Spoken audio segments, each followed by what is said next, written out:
This is Lance Fuller Jr. out of El Dorado, Kansas. Back for round 2. Game notes. Crown Refs, serve the game.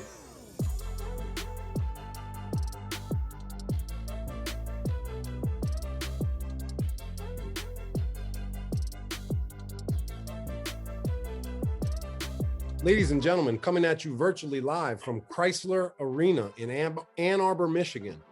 Normally we do in-state virtual backgrounds, but I made an exception for Lance. I know you're from Kansas. You're a big Wolverine guy. So welcome to Game Notes, and happy to have you back on. How you doing? I'm good. I'm doing really good. How are you? I'm doing really well, and I really appreciate the fact that this is your second time doing an IPR. One of the cool things about the IPR, or this experience for me, was to be able to go back on the old data that we had, the old feedback that we had, kind of see where you were. So that's what I did. The first thing I did was I looked at your old comments, and then I wanted to immediately address those old comments to kind of update where we are from last year and to this year. And, just looking at the feedback, what was very interesting about your first report, and I think with some of the main feedback, was just toning down and scaling back your signals and mechanics because it was too strong, which was that doesn't happen very often with my critique. It's normally I'm asking these officials to flex and show a little bit more strength. So it was a very interesting feedback.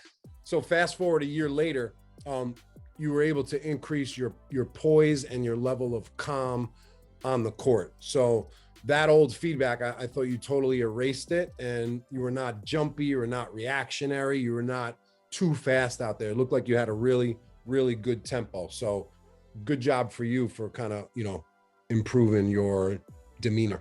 Thank you. Appreciate it. Did you feel that growth? Yes. I felt so more comfortable night in and night out this past season. It was a difficult year, but I felt a lot better on the court with kind of everything.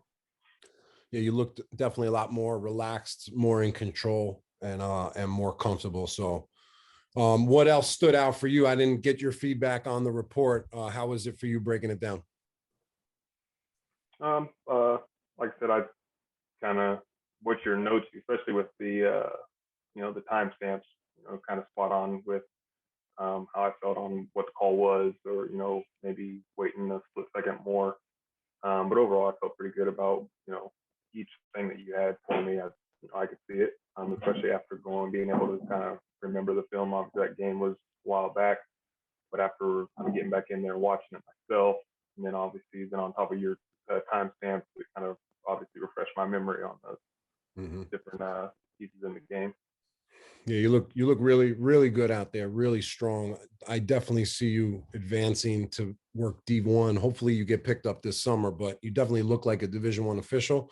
There's just a couple things I think we can tweak as far as like your pain tolerance and just maybe a little bit more patience on some of the plays. So let's take a look at some plays, and you could share the screen this time.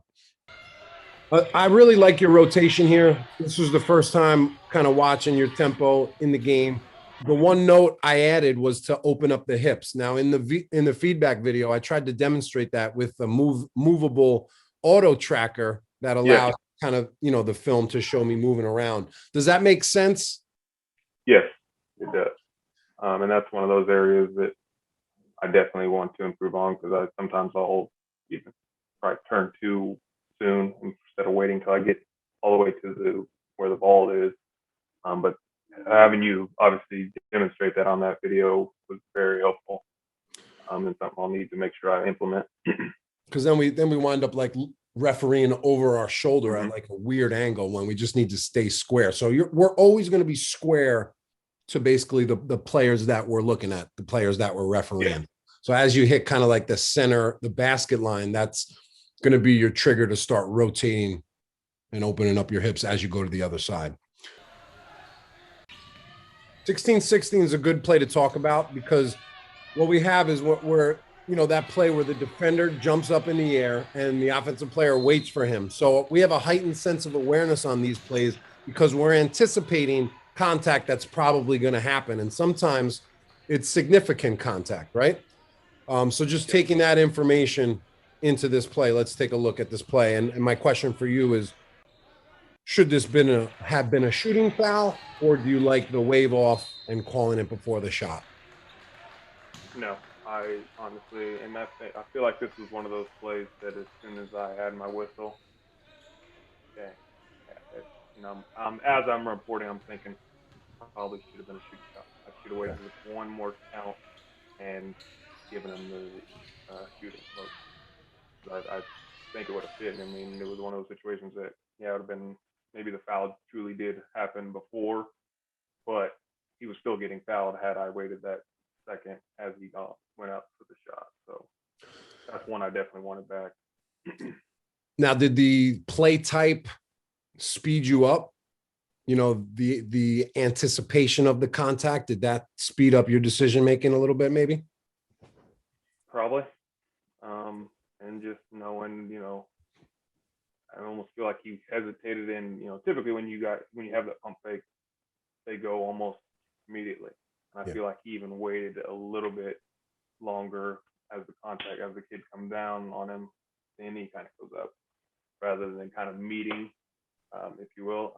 And it could have just, like I said, it could have been also an anticipation of just, there's a foul, there's going to be a foul.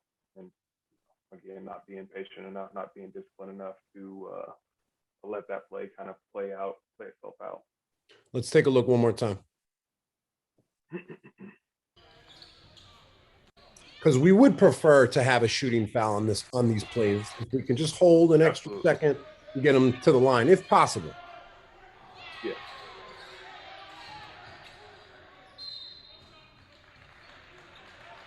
Excellent mechanics on this play, though. Great wave off, and I even like how you held it an extra second. It just kind of emphasizes, and there's no need for the double wave offs, because one well-timed, strong wave off, as in this case, is a much cleaner, presentation of signals, in my opinion. Sure. Let's take a look. I actually had. Go ahead. No, you go.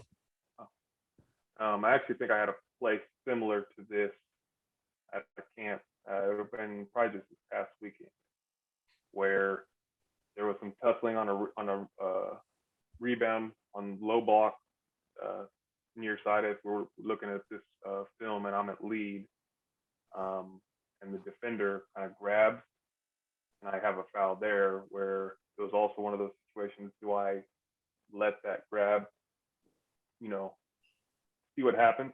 Mm-hmm. Because the offensive guy did get the rebound, goes up for a putback. Yeah. It was one of those are tough, and I guess it then comes down to you guys decide in your head, was that hold, I don't know how you would burp, significant enough that you had to call it. Yeah. Could you have? Could you? Okay. So that's just, again, those are the plays that are kind of tough. Yeah, and I'm telling you to kind of be patient on this type of play, but there's plenty of times where we need a quick whistle in order to kill it, and no shot. No, he pump faked, defender came down, crushed him, no shot. So we're trying to hold it if possible, but then recognize the fine line where it just becomes a quick whistle. We gotta stop that play. Yeah. You had a really close shot clock play at 15:56. I had a very similar play this year.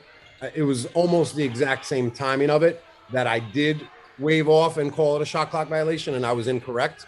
So it was great watching you, and you held off and let it play out, because there was no, even me stopping the play 10 times and pressing slow motion 10 times, there was no insurmountable evidence that it was a shot clock violation. So sure.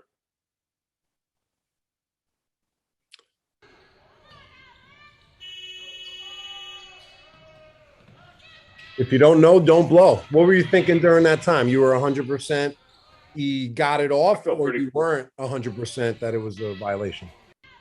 I felt pretty good that he was able to get that off before the sounding, or before the violation obviously would have occurred. So obviously I didn't want to definitely jump the gun on that. unfortunately, at that level, our JUCO league, we don't have monitors, so you guys went in, then we just have to let it ride. Just do me a favor, turn their sound down just a little bit because you're a little bit low compared to them. Okay. Or maybe you just speak up a little bit. Yeah, it's better.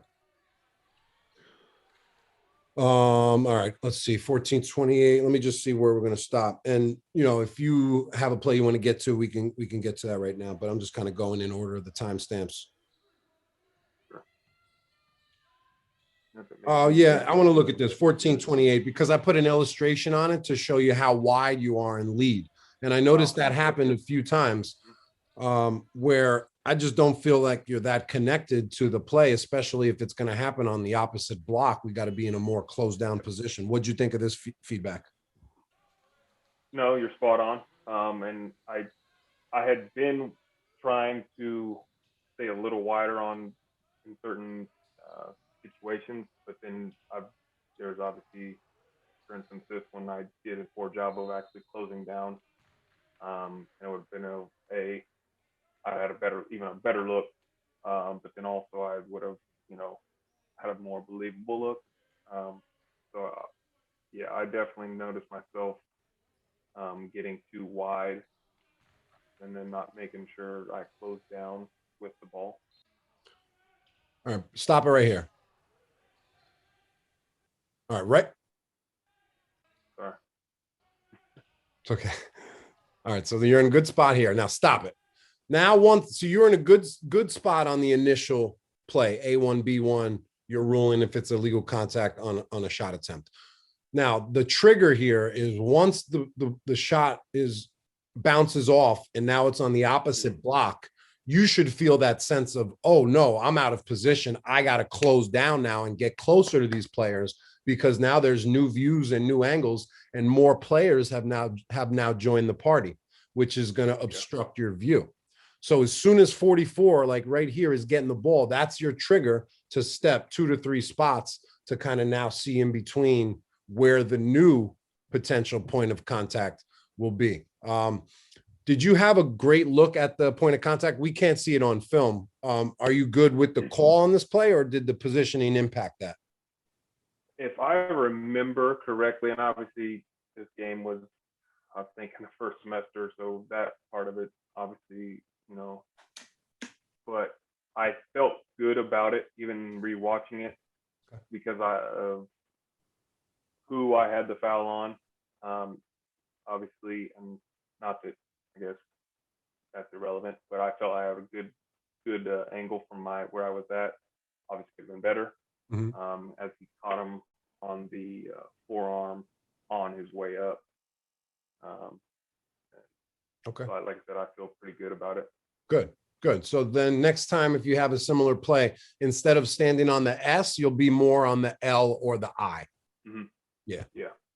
but everybody's positioning is going to be different in lead, and it's based on our height and our size. Like, you know, I'm telling you to stand at spot A, but that might not be the best spot for your body. You have to still feel comfortable. Ultimately, being in great position is feeling comfortable with your vision. So if you're comfortable, that's great. That's what we want.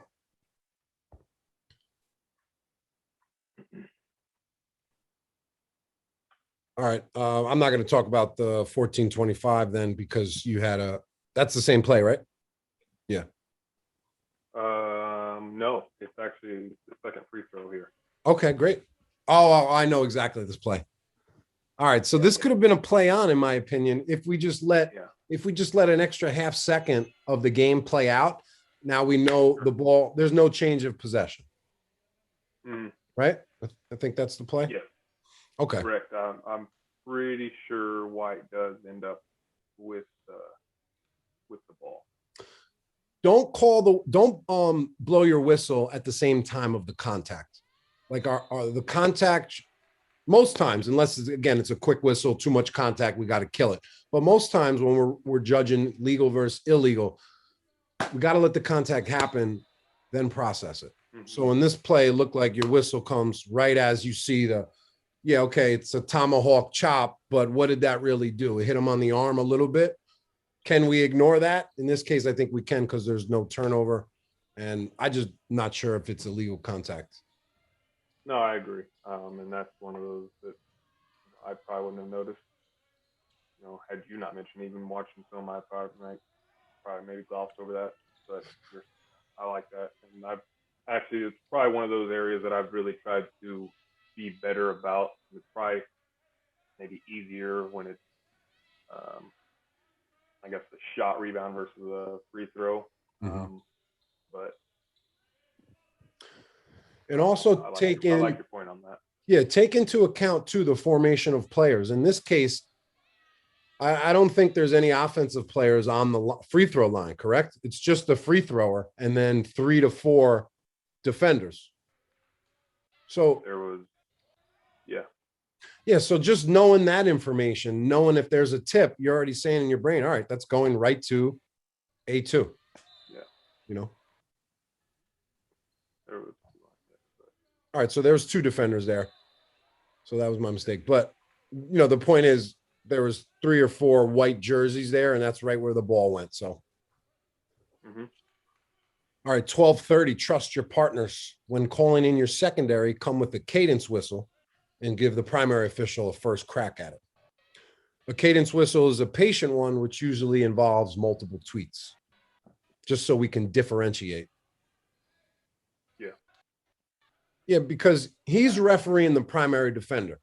You're responsible for white 15 to come over. So if white 15 comes over and creates illegal contact, then that's not a cadence whistle. That's in your primary. That's your primary defender, right? But in this case, A1 is being officiated by your partner from the top of the 3-point line all the way down. And like I said, going back to my last point, it shouldn't come at the same exact time. So just giving him an extra second, giving him an opportunity to call it. If he doesn't and you're 100%, then you come a little bit later. And that just shows good teamwork and that we're trusting each other and refereeing the defenders or the players in our area. Yeah. 6:35. Yeah, I'm not sure why I would have had a whistle there. All right, 6:35. You have an echo whistle. Do you know what an echo whistle is? I do not. Okay. Echo whistle is usually a whistle that happens when our partner calls it first, and then we just react to their calling it, and we just come and have a foul as well. So, I mean, I'm just trying to put a little humor into it. It's a funny term. But I think in this case, I don't think you were going to call a foul or it just, you were triggered, I think, by him doing it. And you could tell your body language, you weren't really into raising your fist up as well. So just looked a little lethargic, I guess. And honestly, and I think this was kind of the flip side of that. I think I was kind of caught off guard that he had a whistle. And I was already kind of in that motion. And I was like, okay, maybe I'll just give it to him type of deal. And right or wrong, I don't know. But I don't, if I remember that play correctly, it wasn't necessarily, and I was maybe quite patient on that whistle. But probably the reason I did was more a little lethargic, if you will, because my trail had a whistle. Okay. And it kind of took me back a little bit. Well, why is it throwing you off? Because you didn't think it was a foul? No, I guess it was more, why was there a whistle? Okay. Coming from his, again, it's not that he was right or wrong. I mean, it was just more, that's my play. Right. And I felt that there shouldn't have been a whistle from that point. And so, now you could be right. Me off in that sense, but you could be right. But from a mindset perspective, I don't want you to ever be thrown off by anything, right? Yeah. I want you to be unfazed. Sure. So to even in that moment start to judge what or what not your partner should have done is not where we want to be, right? And I'm Yeah, not saying no, you're spot on. being judgmental and all that, but just for that 1 to 2 seconds lapse or thoughts or impulses to go into your brain and even question that, now we're off track. Now we're not doing what, our duties call for, just to stay locked into the play, not think about what your partners are doing. Does that make sense? No, you're right. Yes, absolutely. Then after the game, we go and we can judge every play and break it down right after the game. But here's a real key point. And Mark Wunderlich told me this, and I've been putting it on Crown ever since. Don't judge your partner's plays during the game. Yeah. And we need that self-talk, because I think it's a natural tendency for us to work with somebody and watch them make a call and say, I don't know about that one. Or from my angle, it looked like nothing, or that looked like a foul. But that's just counterproductive to do and a waste of time. No, and I actually kind of love that quote, and like I said, I think it's natural to have your feelings towards it, but you got to be, just that better, referee, just to be that disciplined to, hey, we're all on the same team, and even with that call, it wasn't that I disagreed with him, and I don't feel negative that he had a whistle. No. That's just me. Like, wait a minute. Yeah, okay. I know. Yep. Yep. You're absolutely right. It is a natural thing. That's why it takes work to develop these skills, right? Because it's hard. Yeah. It's hard to be able to filter in that moment. One more thing about this play, and you had stopped rotating, so that's fine, but take this into consideration. When you're rotating in lead, don't have a whistle unless you have to. And don't have a whistle until you are planted in your new area and you feel like you've accepted all of the players that are in your new area. So in other words, don't just show up to the party late without seeing everything that happened and then come have a whistle. I notice our accuracy really drops from my observation in lead when we're moving or when we're still rotating. Now, again, you had finished your rotation, so it doesn't necessarily apply to this play, but I wanted to bring that point up so you can apply it for other plays. Absolutely. 313, foul in transition. Okay. Good. Just a little mechanic tip, a little positioning tip. Instead of running all the way to the baseline when the play is ahead of you, travel directly towards the players, even if you're on the court. Because that's going to close down the overall gap. We want to close down the gap in these plays to show that we're not that far away and look a little bit more connected to the play. So again, this is something really small, but instead of going to the baseline there, just walk immediately towards the play. Does that make sense? Okay. Yeah, absolutely. Because getting to the baseline isn't going to help you. You're actually moving further away from the play by traveling to the baseline when we should be moving a little bit more diagonally. Again, this is a very small little detail. No, and that's something that I always try to do too much is try to beat everything to the baseline, when sometimes it's like you're saying, that could just be straight, like you're saying, diagonal step, walk, or certain plays that you just stop at a spot, watch the play, because you're not going to beat them, and you're probably going to have a better look having stopped and looking at the play that way versus trying to beat them to the baseline. Mm-hmm. And I know you're really fast, so you're trying to beat everyone to the baseline, but it's okay. Yeah. It's okay to be beat. We're going to be beat, especially on this play. We never even have a chance of catching up. Mm-hmm. So let's kind of work in reverse and kind of make the necessary adjustments. Loved your block signal. Super clean, very smooth, really nice job. But just trying to focus on just closing that gap when we call from a far distance. Yeah.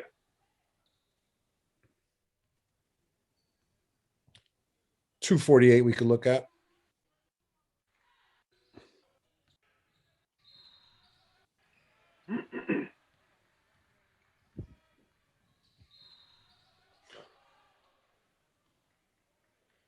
again, you're a little wide there. We couldn't see in the picture.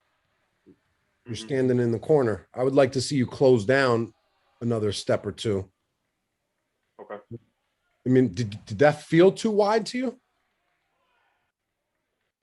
I mean, on this play, you still have a good look, I think, because there's only those two players and it kind of opens up towards the outside. But I just think as a general standard or norm, just got to be a little bit closed down. Now talk to me about this contact. That was, I'm trying to think what you put on there. So the defender obviously ends up kind of trying to get out of the way. And I have him tripping on his foot. So 23 actually steps on the defender's foot. So I also don't feel that he's in a legal guarding position. Well, let's rewind. So stop it. Stop here. The defender does establish a legal guarding position, right? Because he has 2 feet on the floor and he's facing him initially, like a few steps back. Would you agree there? So where does he lose it? He's allowed here. What did he do wrong? As he kind of turned sideways, which I guess at the end of the day, that's, per the rule, that does not take you out of. I mean, he still has to be facing him. So if he turns all the way around sideways to where he's not facing him, I can see what you're saying. But again, we're going to give them a little leniency. He's established legal. Now he's allowed to move backwards. He's allowed to move sideways or obliquely. So it looks here, he's moving obliquely, right? Yeah. So, all right, 23 steps on his foot. Looks like a legal defender. So in my opinion, that's the responsibility of 23 for initiating the contact on an illegal defender. Now he got a little tripped up from this. That threw off his balance. Yeah. Okay.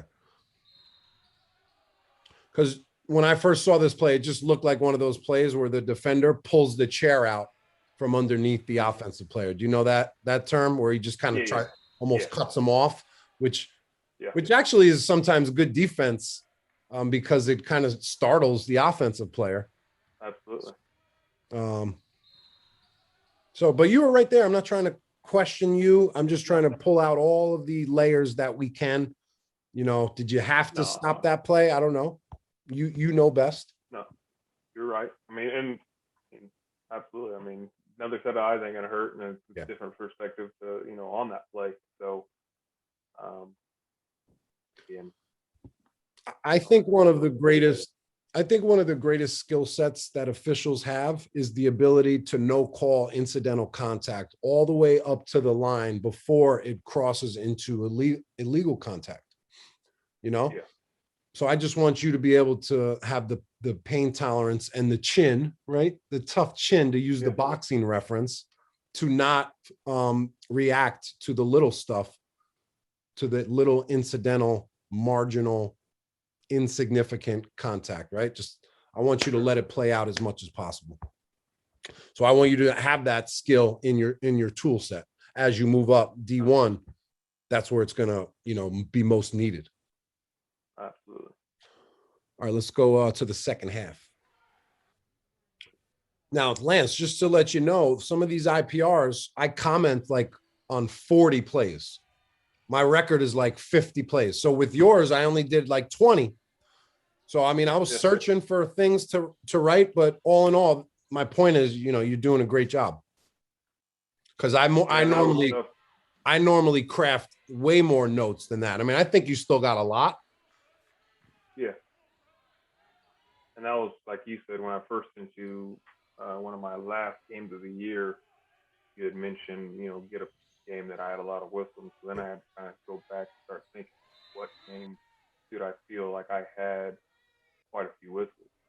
It was one of those things I came through several trying to find the best. Like I said, this ended up being one, and I think this was a game that was back in December, or it might even been like January sometime. So All right, go to You go to 11:52 when you get a chance. 7:52, right?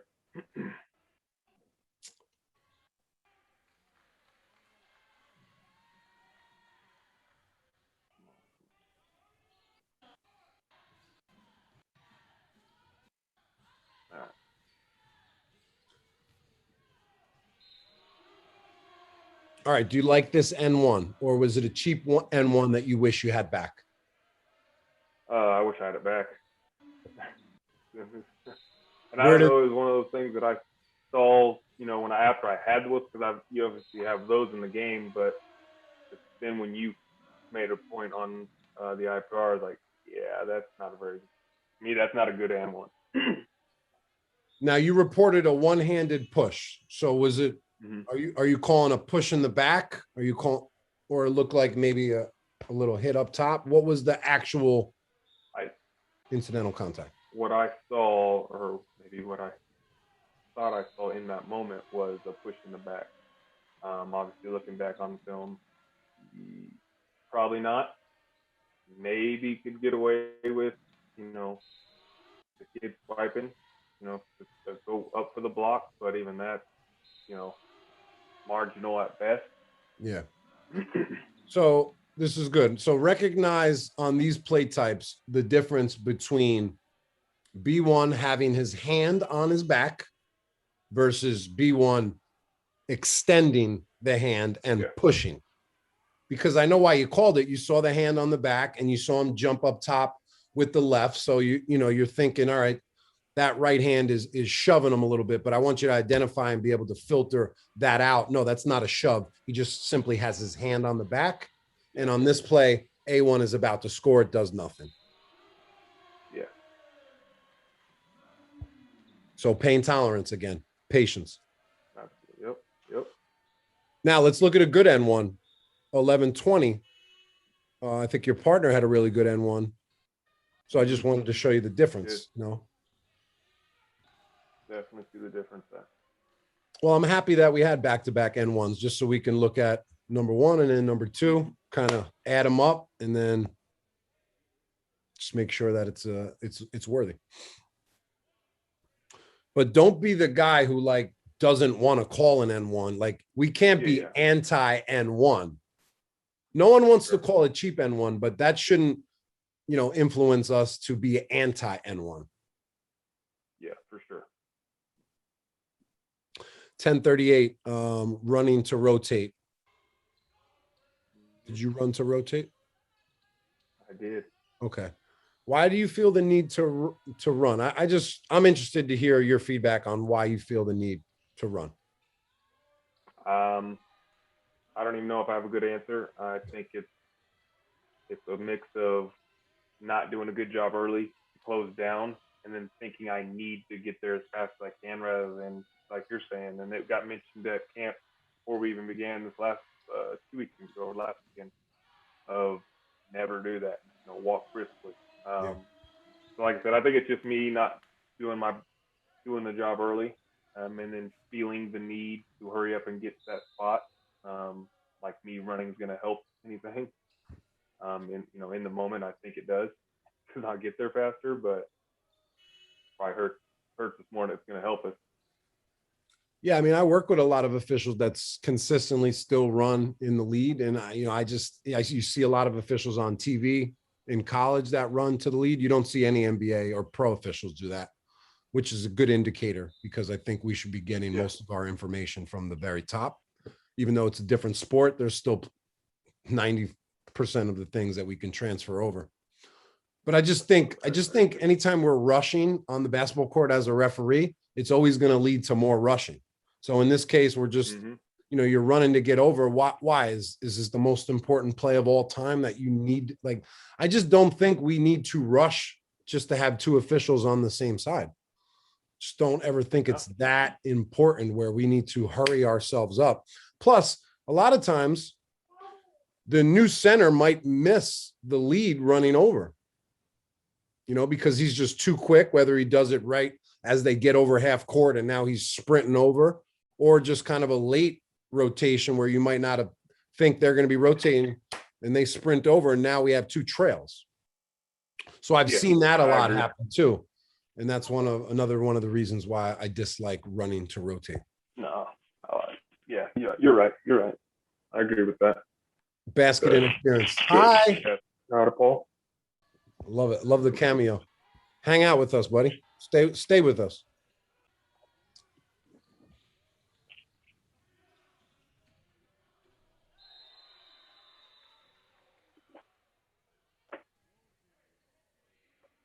Only thing there, I would prefer one wave off. Yeah. I'm just a one wave off kind of guy. I don't know. I've been saying it a lot.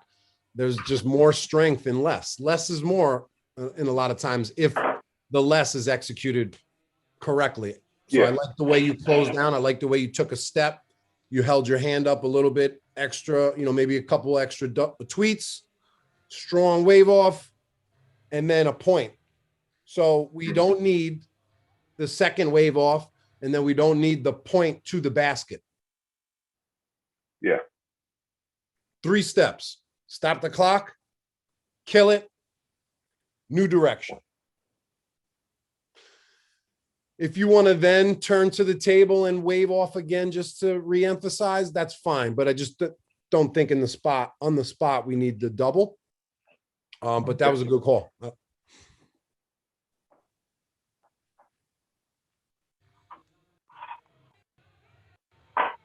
850.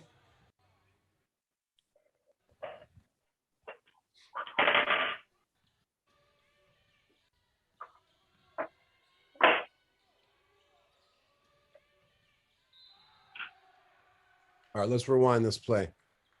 You think we might have missed something off the ball first?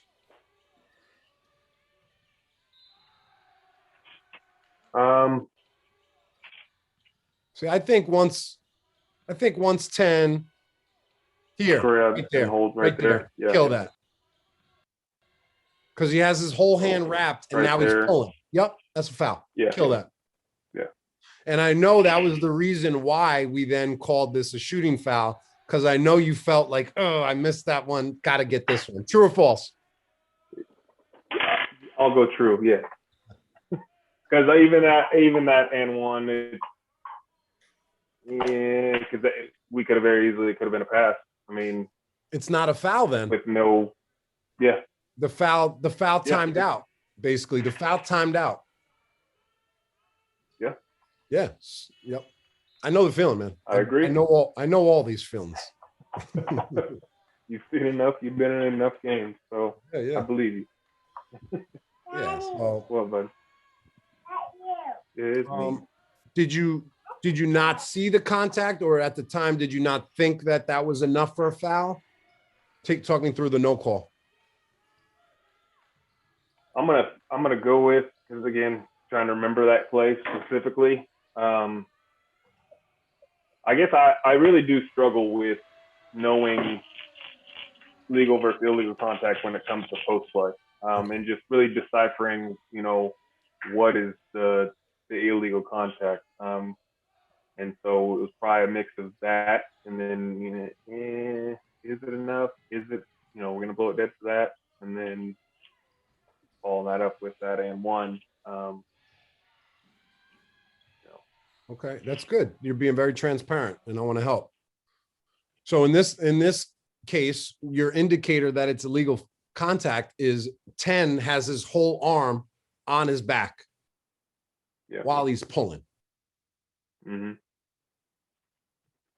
He's hugging him. He's doing a one-arm hug, basically. So as soon as that arm comes and now my hand is grabbing the other side of your back, that's a hold. Yeah. Yep. Or if there's displacement, 10 bumps him off his spot, illegal contact. But these are difficult plays. So, you're watching two big boys go at it. You want to let them play. You want to let them bang a little bit. And, when do you step in and kill the play? These are good questions. And I'm glad you brought that up. And I hopefully that helps a little bit. Absolutely. All right, let's disarm the screen share and wrap it up with some other questions you might have.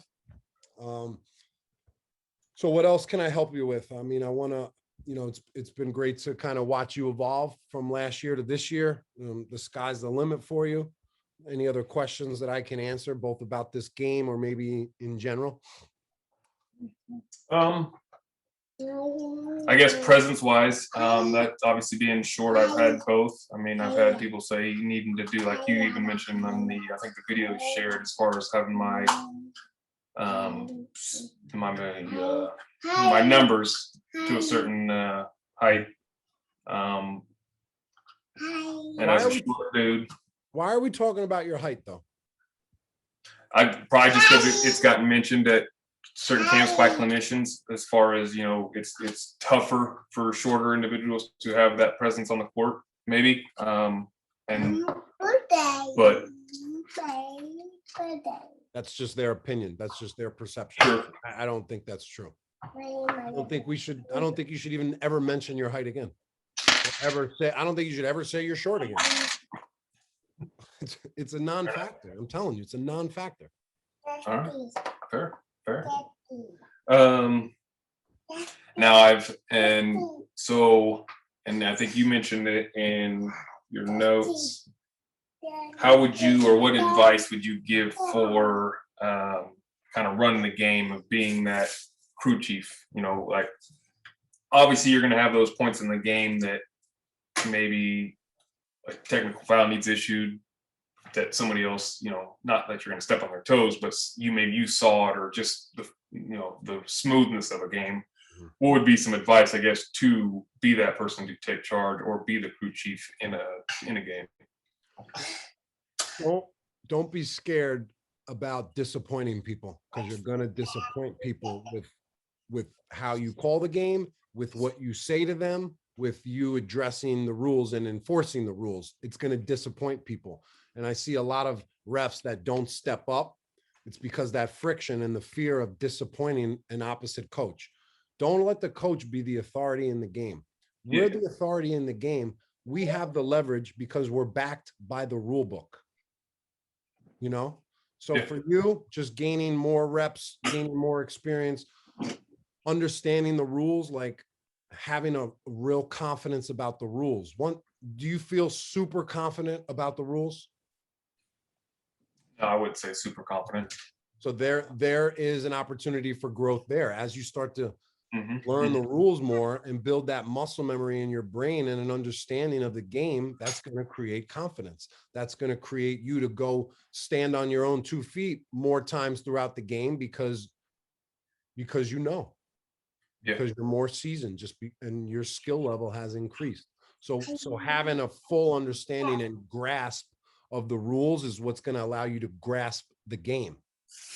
When we're uncertain about some things, then we don't go out and get it. We're not aggressive. We sit back because it's a fear of not knowing. We're not 100% confident in our abilities yet. So the rule book, you know, vocalizing, being verbal on the court, talking to people, using your voice as a weapon. You know, knowing when to use it, knowing when not to use it. So those are just some things that come to mind. Okay. You know, but I don't like that you immediately, when we talked about this, you brought up you being short. Like, there's no size limit to do this. No, there's no height advantage to officiating. So anything that you've ever heard is just somebody's opinion about that. Oh, a short official, that's very difficult. Like, wow, I can't even imagine anybody saying that, talking about height actually playing a factor, you know? And again, I don't know if it changed. I mean, I wouldn't think it would change your presence, because I feel like I've done a pretty good job of improving that for sure, as far as having that stature of, being, just because the games you're working are, 6'2", 6'3" and up, I feel like I have a strong presence, and, it's not something that just because I'm a few inches shorter that it's going to change how I officiate the game or the strength in my calls or anything like that. Yeah, man. If you lead with conviction, then you don't have to go convince anybody that you have a court presence. They'll just believe you because you're leading with that. I think you have great court presence. You have a great look. You're in great shape. You look like an athlete. You're a very fast runner. Like, I have no issues with your court presence. I never thought once when watching your game, oh, Lance is short. Let me write. Lance is short. He's going to really struggle in the post. It doesn't work like that, man. You're not trying to be a center in the NBA. Yeah.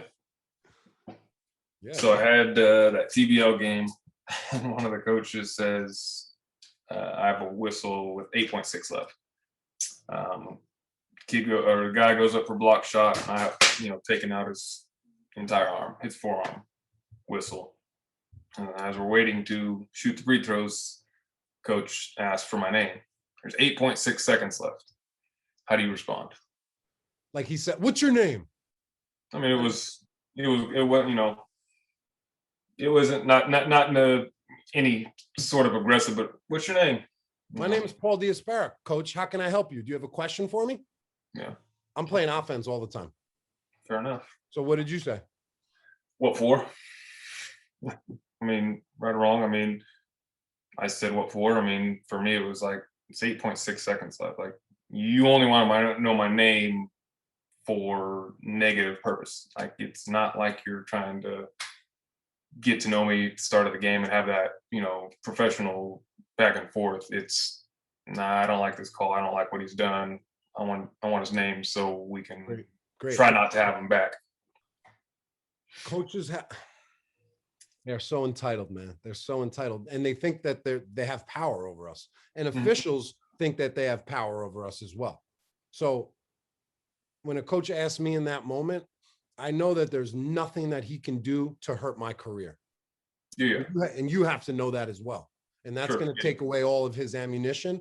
And that's going to allow you to answer it in an offensive way. My name's Lance Fuller Jr.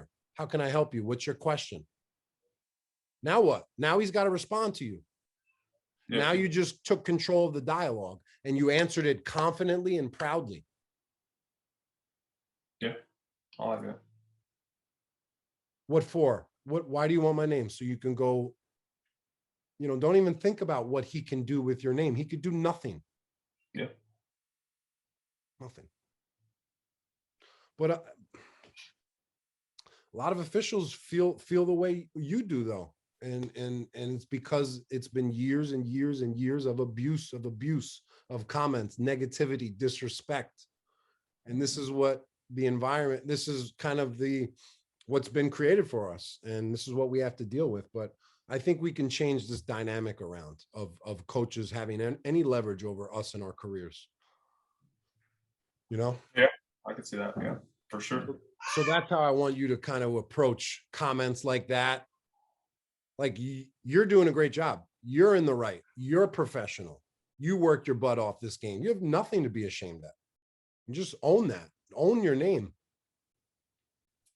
Oh, absolutely. And honestly, no, and I guess it was one of those things like, and I had it with a smile on my face, like, what for? Like, and then, I hear them, I don't know what they're saying, and I just smile, like, because they didn't like the call, but it's like, I felt really confident about the call. I mean, if I were to see it on film and it was incorrect, okay, but, and him saying it didn't, like, I wasn't going to give it to him because I was worried. It was just like, dude, you're going to wait till now to ask my name. So, but I do like your response because, it's unstoppable. It's offense. Unstoppable. It's awesome. So you want to get in on it too? No. This is Berkeley. You say what's up? Say what's up to Paul? No. I saw you on the gram. Seeing a picture of you. Yeah. Your daddy's a good ref. You like watching me referee? That basketball, yeah. It's too bad my daughter's sleeping, or I would bring her on the show. Yeah, she's been screaming my name for the last 2 minutes. So. Okay, yeah. We're winding down. We're almost done. Okay, hold on. Good stuff here, though. No, and I don't know of any other questions, at least that come to my mind. And I'll try. Like, I know you put some, and I love putting situations to you. I'll try to do a better job of just kind of logging them and just sharing, or at least kind of getting some different advice on handling coaches. Players, it's a little bit different. I mean, obviously, because I usually, there's always about a call. Players are easier to manage. Yeah. Yeah. But even that coach the other night it's one of those things that no matter what response you gave, it was, it wasn't gonna suffice. There was multiple times where he came on the court. There was one time he came on the court to the opposite side during the timeout. I think the closest partner walked him back, and then he ended up getting a technical foul for being out on the court, and then taken aback, like the timing of the technical, because it was the technical foul, and then I think they had a 3 go in or something like that. So it was like a big swing. Like, well, you're the one you were told by 2 coaches you can't be on the court like this, and then he wanted to look at the court as if it's almost like he was clueless that coaches have a box. Like, sorry, we can only babysit on so long. Well, that's his weakness for not knowing. Yeah. You don't got to convince him otherwise. But this is really good, man. Hopefully you saw a little bit of the evolution of the IPR report too. I was looking at the first one I sent you, and it's definitely advanced with the amount of information in this one. So hopefully you noticed that. I did. Yeah. I appreciate it. Yeah, man. And best of luck to you. You have a beautiful family. Hope you have a great rest of your summer, and we'll be talking pretty regularly, but hit me up anytime. All right. Well, I appreciate it. Thank you again. And hope you guys out for the summer, hopefully, school or. All right. Yep. All right, man. Have a great night. Talk to you soon. You too. Bye. Have a good one. Say bye. Thank you for listening to the Crown Refs podcast. Serve the game.